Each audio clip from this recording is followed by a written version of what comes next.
جيت معهم كمان على انفراد، يعني الشباب وصلونا لهونيك. ابو ابراهيم قال رح نترككم للوالد وللشباب معه، رح نترككم مع ضيوفكم.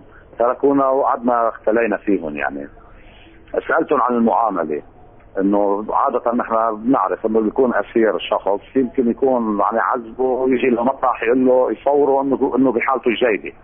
سالتهم بيني وبينهم ما كان في حدا. قالوا لي لا، الشباب عم يعاملونا مثل عم يعاملوا بعضهم، حتى بالعكس كانوا عم يميزوهم ببعض الشغلات لهم. يعني قال لي اذا الاكل اللي بياكلوه بناكل منه نحن بيكونوا عم ياكلوا منه هن. اذا اجى فواكه بياكلوا فواكه مع بعضهم. يعني ما مميزين حالهم عن، بالعكس حتى لقيتهم مرتاحين نفسيا، الا انه مقيدين، انه انا مسجون يعتبر حاله انه اسير. ولكن كتعاطي معهم انا قسم لي الوالد، وانا بعرف الوالد وبعرف الشباب معظمهم انا اصدقائي. يعني حكيت معهم بعرفهم ما بيكذبوا، فقالوا لي ما حدا ضربنا كاف، ما حدا وجه لنا اهانه. بالمقابل كمان انا الوالده كانت معهم وقت اللي صارت القصه. حتى الوالده وقت اللي اجت خبرتنا انه ما صار في اساءات من قبل الشباب اللي هن قطعوا الطريق عليهم ووقفوهم. ما صار في اي اساءه لاي امراه. كان في تقريبا حملتين عباره عن 40 او 30 امراه كانوا. ما وجهوا لهم اهانات. كانوا عم يتعاطوا بالجانب الاخلاقي، لا كانوا منيح معهم. الا انه الضيف قصرت 3 اشهر.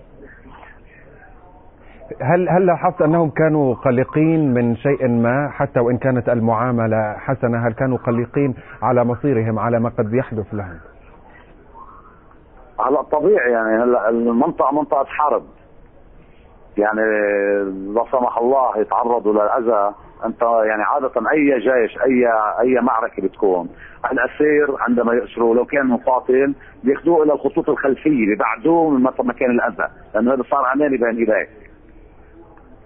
فهن تقريبا يعني اتبعوا هذا الاسلوب من مكان لمكان. ولكن انا اذا بكون محله للمخطوف بدي اقول انا يمكن هلا انا انأذى، يمكن كذا، يمكن يتعرض لاطلاق نار، يمكن يتعرض لشيء. بالمقابل ابو ابراهيم والشباب يعني مطمنهم كانوا انه انتم ما بتنأذوا. ولكن في اشياء بعلم الله، يعني في ناس مرضى بيناتهم. يعني اذا مات هذا المريض لحاله موت ربه، يعني عمل مشكله. هل طلبوا منكم او طلبوا منك ايصال رسائل معينه الى الجانب اللبناني؟